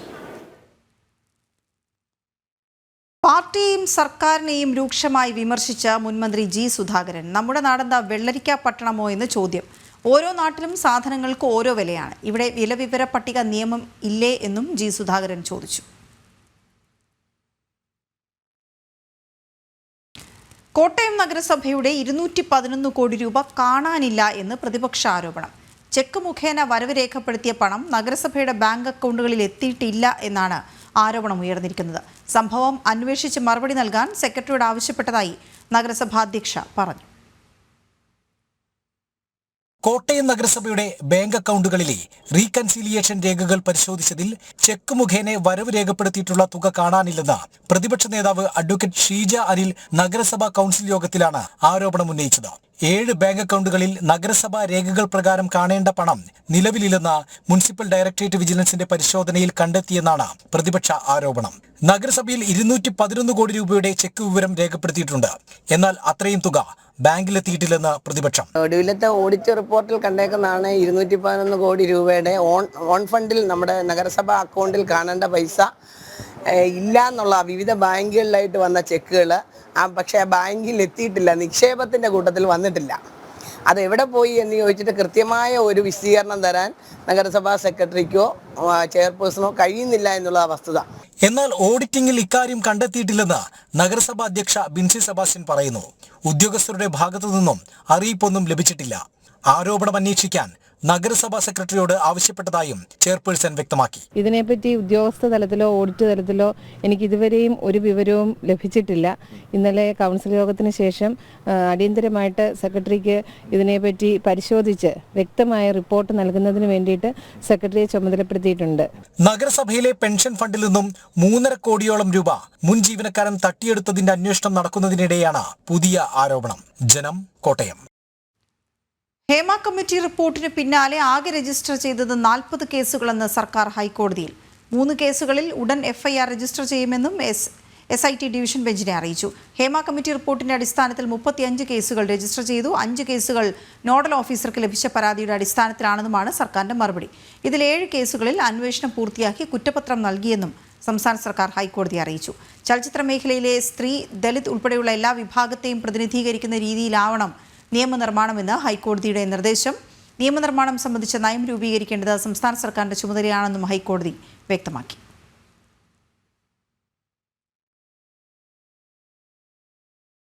കലാമണ്ഡലത്തിൽ ചരിത്ര തീരുമാനം. RLV രാമകൃഷ്ണൻ അസിസ്റ്റന്റ് പ്രൊഫസറായി ചുമതലയേറ്റു. ഭരതനാട്യ വിഭാഗം അസിസ്റ്റന്റ് പ്രൊഫസറായാണ് ജോലിയിൽ പ്രവേശിക്കുന്നത്.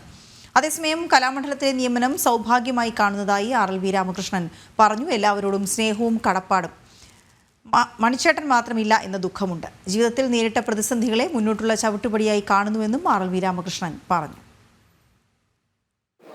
നൃത്ത വിഭാഗത്തിൽ ഒരു അധ്യാപകനായിട്ട് ജോലി ലഭിക്കുക എന്നുള്ളത് അങ്ങേയറ്റത്തൊരു സൗഭാഗ്യമായിട്ട് കണക്കാക്കുകയാണ്. എല്ലാം ഈശ്വര നിശ്ചയം. ഒപ്പം എന്താ പറയുക, ഒരുപാട് കഷ്ടപ്പാടുകൾ ഉണ്ടായിരുന്നു എന്നുള്ള കാര്യം നിങ്ങൾക്കറിയാലോ. അവസരം ലഭിച്ചത് ഇതിന് ആദ്യം തന്നെ കേരള സർക്കാർ, ഒപ്പം സാംസ്കാരിക വകുപ്പ്, അതോടൊപ്പം ഭരണസമിതി അംഗങ്ങൾ, കേരള കലാമണ്ഡലത്തിലെ ഭരണസമിതി അംഗങ്ങൾ, അങ്ങനെ എല്ലാവരോടും, പിന്നെ എന്നെ പഠിപ്പിച്ച എല്ലാ ഗുരുക്കന്മാരോടും ഒക്കെ നന്ദിയും കടപ്പാടും അറിയിക്കുകയാണ് ഈ സമയം. മോഷ്ടാവിന്റെ കുത്തേറ്റ് ചികിത്സയിൽ കഴിയുന്ന ഹിന്ദി നടൻ സെയ്ഫ് അലി ഖാൻ അപകടനില തരണം ചെയ്തു. സെയ്ഫിന് അടിയന്തര ശസ്ത്രക്രിയ നടത്തിയതായി ലീലാവതി ആശുപത്രി അധികൃതർ അറിയിച്ചു. ഇന്ന് പുലർച്ചെയാണ് ചലച്ചിത്രതാരം ആക്രമണത്തിന് ഇരയായത്. സംഭവത്തിൽ 6 പേരെ പോലീസ് കസ്റ്റഡിയിലെടുത്തു. മുംബൈ ബാന്ദ്രയിലെ വീട്ടിലാണ് ഹിന്ദി ചലച്ചിത്ര താരം സെയ്ഫ് അലി ഖാനെ കുത്തേറ്റത്. ജോലിക്കാരന്റെ ബന്ധുവായ ആൾ വീട്ടിൽ കടന്നു കയറി ആക്രമിക്കുകയായിരുന്നു. മോഷണ ശ്രമത്തിനിടെയാണ് ആക്രമണം എന്നാണ് സൂചന. സെയ്ഫിന്റെ ശരീരത്തിൽ 6ഓളം കുത്തുകൾ ഏറ്റിട്ടുണ്ട്. ഗുരുതരമായ 2 മുറിവുകളിൽ അടിയന്തര ശസ്ത്രക്രിയ നടത്തി. സെയ്ഫ് അലി ഖാൻ അപകടനില തരണം ചെയ്തതായി ആശുപത്രി അധികൃതർ അറിയിച്ചു. അക്രമിയെ കണ്ടെത്തുന്നതിന് മുംബൈ പോലീസ് 7 അന്വേഷണ സംഘങ്ങൾ രൂപീകരിച്ചിട്ടുണ്ട്. രാവിലെ 2:30ഓടെയാണ് ആക്രമണം ഉണ്ടായത്. തുടർന്ന് സെയ്ഫ് അലി ഖാനെ മുംബൈ ലീലാവതി ആശുപത്രിയിൽ എത്തിക്കുകയായിരുന്നു. അന്വേഷണം ഊർജിതമാക്കിയതായി മുംബൈ പോലീസ് അറിയിക്കുന്നുണ്ട്. നാഷണൽ ഡെസ്ക്, ജനം. മുല്ലപ്പെരിയാർ അണക്കെട്ടിന്റെ സുരക്ഷാ പരിശോധനയുടെ ചുമതല ദേശീയ ഡാം സുരക്ഷാ അതോറിറ്റിക്ക് കൈമാറി. പുതിയ മേൽനോട്ട സമിതി രൂപീകരിച്ചുകൊണ്ടുള്ള ഉത്തരവ് കേന്ദ്ര സർക്കാർ പുറത്തിറക്കി. ഡാം സുരക്ഷാ അതോറിറ്റി ചെയർമാനായിരിക്കും പുതിയ മേൽനോട്ട സമിതിയുടെ അധ്യക്ഷൻ.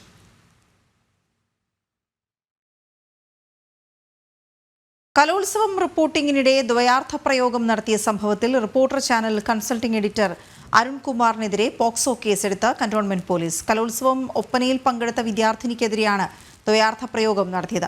വനിതാ ശിശു വികസന വകുപ്പ് ഡയറക്ടർ നേരിട്ട് നൽകിയ പരാതിയിലാണ് കേസെടുത്തത്.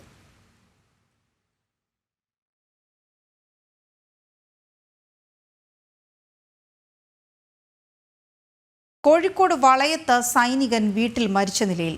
നെല്ലിയുള്ളപ്പറമ്പത്ത് സനലാണ് മരിച്ചത്. ഇന്ന് പുലർച്ചെയാണ് സംഭവം. വീടിന്റെ മുൻവശത്തെ സൈഡിലെ ഹുക്കിൽ പ്ലാസ്റ്റിക് കയറിൽ തൂങ്ങി മരിച്ച നിലയിലായിരുന്നു.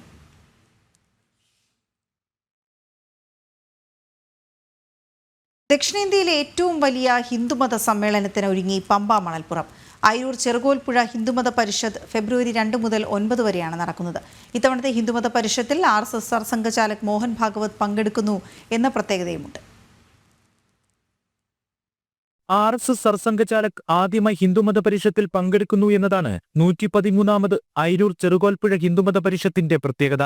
ഫെബ്രുവരി 5-ാം തീയതി വൈകിട്ട് 3:30 നടക്കുന്ന ഹിന്ദു ഏകതാ സമ്മേളനത്തിലാണ് സർസംഘചാലക് ഡോക്ടർ മോഹൻ ഭാഗവത് പങ്കെടുക്കുന്നത്. ഹിന്ദു ഏകതാ സമ്മേളനം ഉദ്ഘാടനം ചെയ്ത് അദ്ദേഹം സംസാരിക്കും. ഫെബ്രുവരി 2 മുതൽ 9 വരെ പമ്പ മണൽപ്പുറത്ത് ശ്രീ വിദ്യാധിരാജ നഗറിലാണ് പരിഷത്ത് നടക്കുന്നത്. 2-ാം തീയതി കൊല്ലം പരമരാശ്രമത്തിൽ നിന്ന് ജ്യോതിപ്രയാണ ഘോഷയാത്ര, ഏഴുമറ്റൂർ ശ്രീ പരമഭട്ടാരകാശ്രമത്തിൽ നിന്നുള്ള ഛായാചിത്ര ഘോഷയാത്ര, അയ്യൂർ പുതിയകാവിൽ നിന്നുള്ള പതാക ഘോഷയാത്ര, സദാനന്ദപുരം അവധൂതാശ്രമത്തിൽ നിന്നുമെത്തുന്ന പദയാത്ര എന്നിവ സമന്വയിച്ച് ചെറുകോൽപ്പുഴ ശ്രീ വിദ്യാധിരാജ നഗറിലെത്തും. തുടർന്ന് ഹിന്ദു മഹാമണ്ഡലം അധ്യക്ഷൻ PS നായർ പതാക ഉയർത്തുന്നതോടെ ഈ വർഷത്തെ പരിഷത്തിന് തുടക്കമാകും. അന്ന് വൈകിട്ട് 4-ന് കേരള ഗവർണർ രാജേന്ദ്ര അർലേക്കർ പരിഷത്തിന്റെ ഉദ്ഘാടനം നിർവഹിക്കും. സന്യാസി ശ്രേഷ്ഠന്മാരുടെ സാന്നിധ്യം ഉദ്ഘാടന ചടങ്ങിനെ ധന്യമാക്കും. പരിഷത്തിന്റെ ഒരുക്കങ്ങളെല്ലാം പൂർത്തിയായതായി സംഘാടകരായ ഹിന്ദു മഹാമണ്ഡലം ഭാരവാഹികൾ അറിയിച്ചു. നിരവധി സന്യാസി ശ്രേഷ്ഠന്മാർ ആ ചടങ്ങിൽ പങ്കെടുക്കുന്നുണ്ട്. കൊളത്തൂർ അദ്വൈതാശ്രമം മഠാധിപതി ചിദാനന്ദപുരി സ്വാമി അടക്കം അമൃതാനന്ദമയി മഠത്തിലെ സന്യാസി ശ്രേഷ്ഠന്മാർ, അതേപോലെ തന്നെ നിരവധി ആശ്രമങ്ങളിലെ സന്യാസി ശ്രേഷ്ഠന്മാർ ഒക്കെ തന്നെ ഈ ചടങ്ങുകളിൽ പങ്കെടുക്കുന്നു. അതേപോലെ തന്നെ ഈ വർഷത്തെ പ്രധാന സമ്മേളനം ഹിന്ദു ഏകതാ സമ്മേളനമാണ്. രാഷ്ട്രീയ സ്വയംസേവക സംഘത്തിൻ്റെ സർസംഘചാലക് ശ്രീ മോഹൻജി ഭഗവത് ആ ഹിന്ദു ഏകതാ സമ്മേളനം ഉദ്ഘാടനം ചെയ്യും. അത് ഫെബ്രുവരി മാസം 5-ാം തീയതി വൈകിട്ട് 4 മണിക്കാണ് ആ ചടങ്ങ് നടക്കുന്നത്. പരിഷത്ത് ദിവസങ്ങളിൽ രാജ്യത്തിന്റെ വിവിധ ഭാഗങ്ങളിൽ നിന്നുള്ള സന്യാസി ശ്രേഷ്ഠന്മാർ ആത്മീയ പ്രഭാഷണങ്ങൾ നടത്തും. വിവിധ ഹൈന്ദവ സംഘടനാ നേതൃനിരകളിലുള്ളവരുടെ പ്രഭാഷണങ്ങളും പരിഷത്തിനെ സജീവമാക്കും. മതപണ്ഡിതർ, പ്രഗത്ഭ വാഗ്മികൾ, കേന്ദ്ര സംസ്ഥാന മന്ത്രിമാർ തുടങ്ങിയവർ പരിഷത്തിൽ പങ്കെടുക്കും. ഹൈന്ദവ സാമൂഹ്യ പ്രാധാന്യമുള്ള വിവിധ വിഷയങ്ങളിൽ ചർച്ചകൾ, സെമിനാറുകൾ, പരിശീലന ക്ലാസുകൾ, സമ്പൂർണ്ണ നാരായണീയ പാരായണം, സാംസ്കാരിക സമ്മേളനം തുടങ്ങിയവ പരിഷത്ത് ദിവസങ്ങളിൽ നടക്കും. ജനം, പത്തനംതിട്ട. ശരണമെൻ്റയ്യപ്പ പവർഡ് ബൈ അഴകുള്ള മുടിക്ക് വേണം total care from AVA Kottakkal Ayurveda. ശരിയായ ആയുർവേദം, ശരിയായ ഫലപ്രാപ്തി. കോ പവർഡ് ബൈ ഇനി എന്നും നിങ്ങളുടെ പ്രഭാത ഭക്ഷണം BKD സ്റ്റീം പുട്ടുപൊടി, rich and soft. Bharat Lajna multi state housing cooperative society limited, Kerala, Tamil Nadu and Pondicherry. Meralda gold, diamond, gems. ആതുര സേവന രംഗത്ത് സമർപ്പിത സേവനത്തിന്റെ 50 വർഷങ്ങൾ. Bharat hospital in association with Makarajyothi group of companies, Pune, Maharashtra. ഇനി നമ്മുടെ വീട്ടിൽ ഉദയഭാരത് കലണ്ടർ തന്നെ. രാമരാജനറിയാം മലയാളക്കര.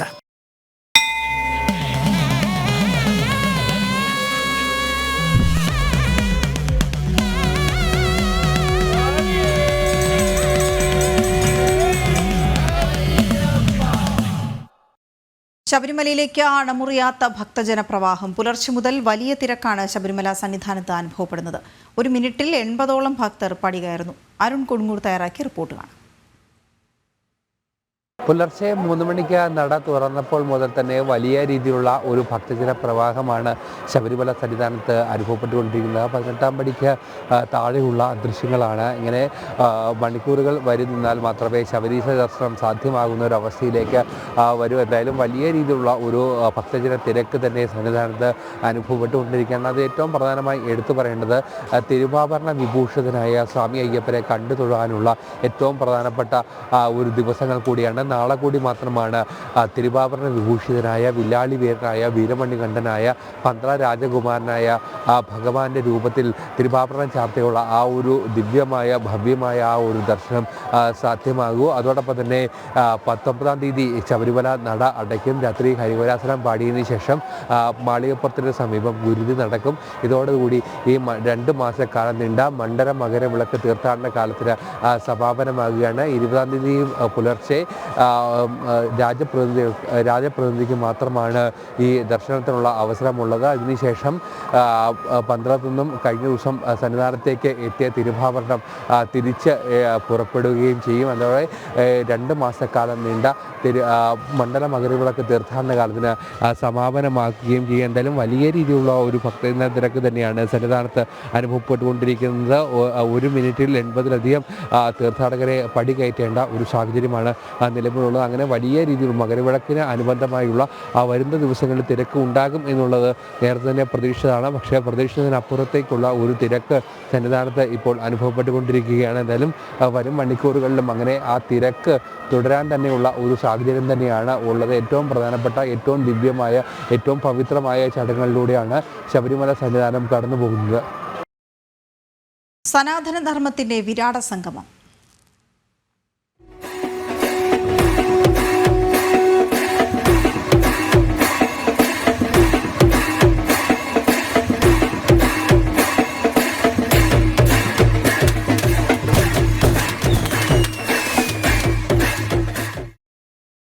പ്രയാഗ്രാജിലെ ത്രിവേണി സംഗമ ഭൂമിയിലെത്തുന്ന ഏതൊരു ഭക്തനെയും അതിശയിപ്പിക്കുന്നതാണ് ഗംഗാനദിക്ക് കുറുകെ സ്ഥാപിച്ച താൽക്കാലിക പാലങ്ങൾ.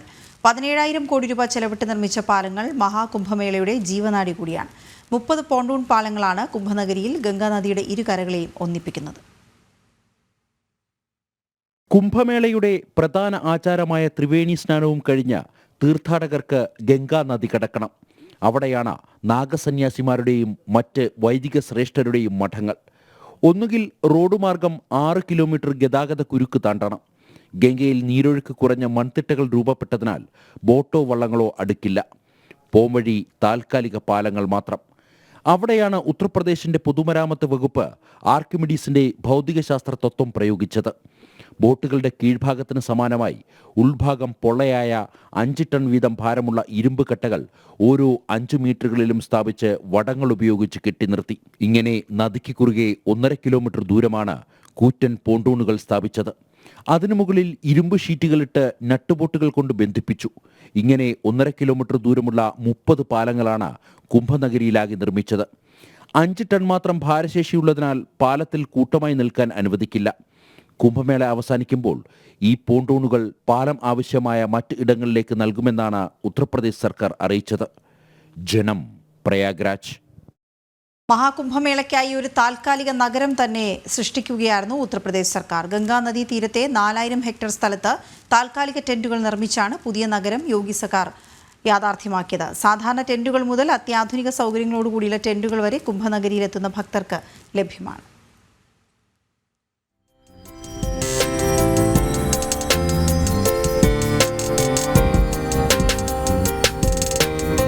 യോഗി ആദിത്യനാഥ് സർക്കാരിന്റെ ഇച്ഛാശക്തിയിൽ ആയിരക്കണക്കിന് തൊഴിലാളികൾ മാസങ്ങൾ നീണ്ടു നടത്തിയ പ്രവർത്തനങ്ങളാണ് പ്രയാഗ്രാജിലെ ഗംഗാനദീ തീരം താൽക്കാലിക നഗരമാക്കിയത്. നദീതീരത്ത് പണിത ടെന്റുകളാണ് മഹാകുംഭമേളയിലെത്തുന്ന ഭക്തർക്കും സന്യാസിമാർക്കും അഭയം. 1.5 ലക്ഷത്തിലധികം താൽക്കാലിക ടെന്റുകളാണ് കുംഭനഗരിയിൽ ഒരുക്കിയത്. പ്രദേശമാകെ വൈദ്യുതീകരിച്ച് കുടിവെള്ള പൈപ്പുകളും ലഭ്യമാക്കി. മഹാകുംഭമേളയ്ക്കെത്തുന്ന ഭക്തർക്ക് താമസിക്കാൻ വിവിധങ്ങളായ സൗകര്യങ്ങളുണ്ട്. സന്യാസി മഠങ്ങൾ സൗജന്യ നിരക്കിൽ താമസവും ഭക്ഷണവും ലഭ്യമാക്കുന്നു. ഇതിനു പുറമെ സ്വകാര്യ കമ്പനികൾ അത്യാധുനിക സൗകര്യത്തോടുകൂടിയുള്ള ടെന്റുകളും നൽകുന്നു. സൗകര്യങ്ങൾ കൂടുന്നതനുസരിച്ച് പ്രതിദിന വാടക 1 ലക്ഷത്തിലധികം ഉയരും. പരമ്പരാഗത നിർമ്മാണ രീതിക്കൊപ്പം ആധുനിക ഇൻഫ്രാസ്ട്രക്ചറും സാങ്കേതിക വിദ്യയും സമന്വയിപ്പിച്ചുള്ള മനുഷ്യ സർഗാത്മകതയുടെ തെളിവാണ് കുംഭ് ടെന്റ് സിറ്റി. ജനം, പ്രയാഗ്രാജ്. ഇനി കാണാം ടെയിൽസ് ഓഫ് ഗുജറാത്ത്.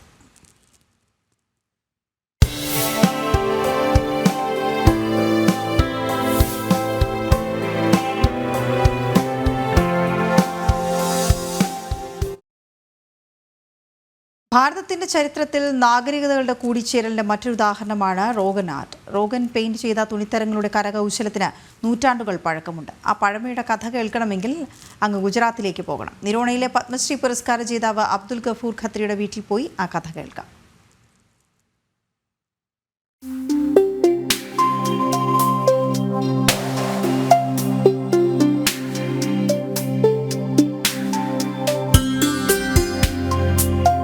എന്നും വ്യത്യസ്തത സമ്മാനിക്കുന്ന ഗുജറാത്തിലെ കച്ചിലുള്ള നിരോണ ഗ്രാമം. തുണിത്തരങ്ങളിലെ വൈവിധ്യത്തിനും ചിത്രകലയ്ക്കും പേരുകേട്ട ഒരിടം. റോഗൻ ആർട്ട് എന്ന സവിശേഷമായ ചിത്രപ്പണി ജന്മം കൊണ്ട നാട്.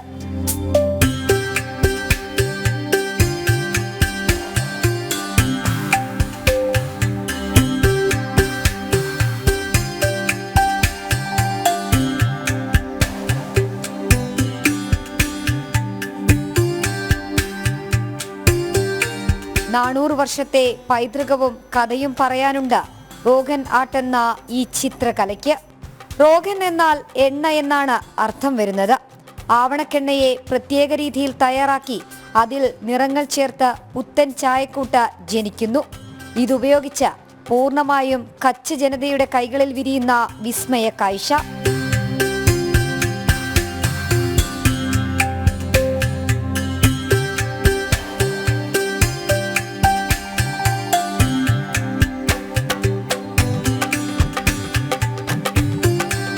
കച്ചിന്റെ സ്വന്തം എണ്ണച്ചായ ചിത്രങ്ങൾക്ക് ലോകമെമ്പാടും ഡിമാൻഡുണ്ട്. യന്ത്രങ്ങൾ വന്നെങ്കിലും കൈകളിൽ വിരിഞ്ഞ റോഗൻ ആർട്ടുകലയ്ക്ക് ഇന്നും പ്രശസ്തി ഏറെയാണ്.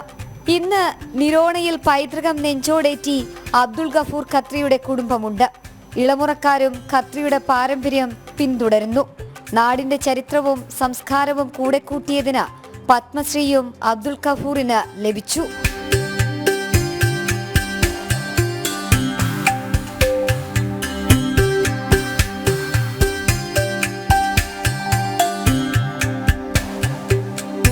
अब्दुल गफूर पद्मश्री और रोगन आर्ट और प्रोप्राइटर हूँ यहाँ का.